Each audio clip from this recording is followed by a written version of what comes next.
Folks, we have been talking about the ideas of transgenderism and youth a lot recently because it's in the news. This is something I still can't wrap my head around, nor do I believe in it, but I thought it would be an interesting conversation to have with someone who advocates for it. Joining me now, S.J. Miller, a Trans Plus disciplinary award-winning professor and professor of teaching education at Santa Fe Community College. All right, so S.J., I guess my question here is this whole thing. I appreciate you coming on. I know this is, not typically the network that we see a lot of these views on, but I do appreciate it. My initial question would be just in this increasingly progressive environment, what is your message to people like me who, I don't acknowledge the whole trans movement as an actual thing beyond biology, but what do you say to people like me?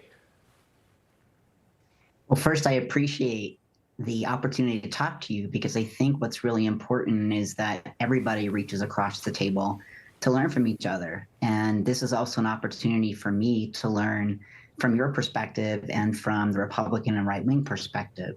So what I would say is it's important to not hold judgment and to allow space for hearty conversation. Mm-hmm. So, S.J., in this whole thing, obviously you teach this to, people above 18 years old are typically in college, which is, people at that age you can do whatever you want, and it's not a place. But there's been an increased push for younger and younger transition, sometimes even without parental consent. And this is the biggest thing that I have a problem with. Like, look, I could care less what people do once they're 18, but when you go after not you personally, but when the movement, some does, goes after the kids, how does that justify? And do you think that's good or bad?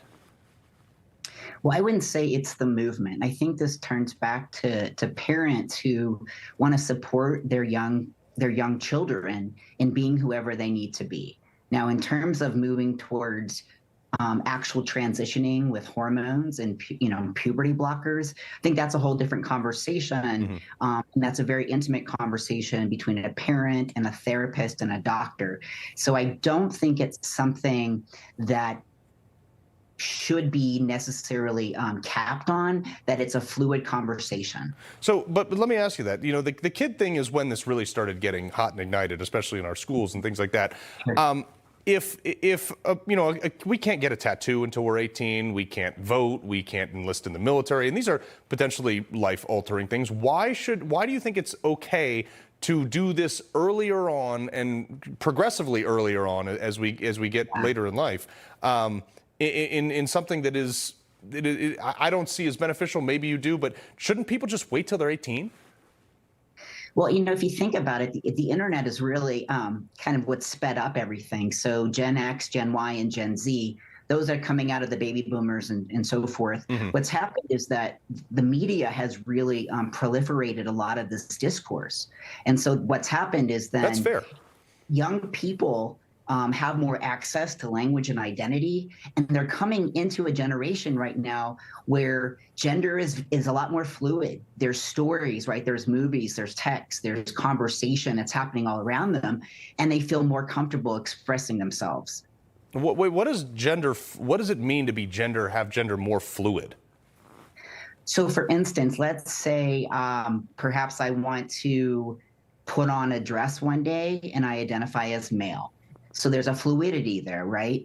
Or I might want to have double earrings as a young child who presents as male, and that's their choice. So by fluidity, it means this space of kind of moving in between gender and not necessarily fixating on one particular gender. But does it concern you at all that we've almost defined social rigidity? I mean, I believe you're either born a man or a woman based on your chromosomal, makeup. Do you have any studies to support that this is better for a child?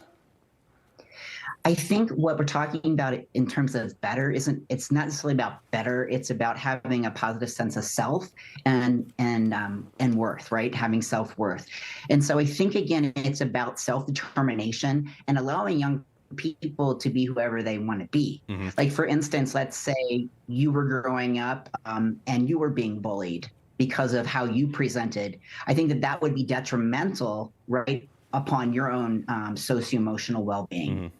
Well, I mean, to be fair, I was a smart aleck when I was a kid, so I was bullied a little bit for that. But this is my concern. This is where I'm getting at here. Is that there's a number of studies. You have the NIH, you have Johns Hopkins, all of which show that the suicide rate is massively, unfortunately, higher among transitioned genders, but also significantly higher during early transition. And that would be my question: is why would this be something that is prevalent, especially something that you need to teach, if it's contributing to these massive, like 7.5 times more suicides? Well, I don't think it's about teaching. I think it's about, again, feeling marginalized and oppressed and bullied. So what happens is young people, more than 50% of trans kids have tried to kill themselves by 20 years old. And that's even higher for trans students of color, right, for these intersections. So it's about being bullied, not having a space, right, where they're affirmed and they're able to see themselves in a positive way. And studies do show, actually, that being denied a certain privilege works against you and contributes to this, like, to a depreciated sense of self. Yeah, I mean, obviously, you've done your research on this. I looked over some of these studies, and it actually showed that when people transitioned or became part of whatever community, they didn't the suicide rate didn't go down though. So what is the big sell, especially for somebody under 18 years old, to transition when we know that the statistics are not favorable towards life longevity? Well, sure, but let's look at the political climate, right? I was looking back at the stats in 2022. In 2022, there were 174 anti-trans bills. This year, already in 2023, there are 556 bills. Like, what do you define an anti-trans bill? So a bill that's taking away gender-positive, gender-affirming healthcare, bans in schools. For adults or children? For children. Okay. For children. And that's in 49 states. So it's excessive. It's around the country. In fact, there are 64 bills that are proposed currently in Texas. So this isn't going away. Right. But SJ, and I only got a couple seconds left here, but I would argue that bills that keep hormones away from kids under 18 years of old or transition from under 18 years of old, I would call that more parental rights rather than anti-trans. Well, I mean, I guess that's, again, I think I appreciate your perspective, but I don't necessarily think that it's anti-trans, right? Yeah. I think that if I were a parent and my child came home and said, I want to kill myself because everyone's bullying me and laughing at me, I would want to support that child. Yeah. And do what I needed to do to keep my child alive. Well, S.J. Miller, in the land of the First Amendment, we sincerely do appreciate you coming on. We must agree to disagree, but we will probably continue this conversation another time. Thank you. I appreciate you having me on. Thank you.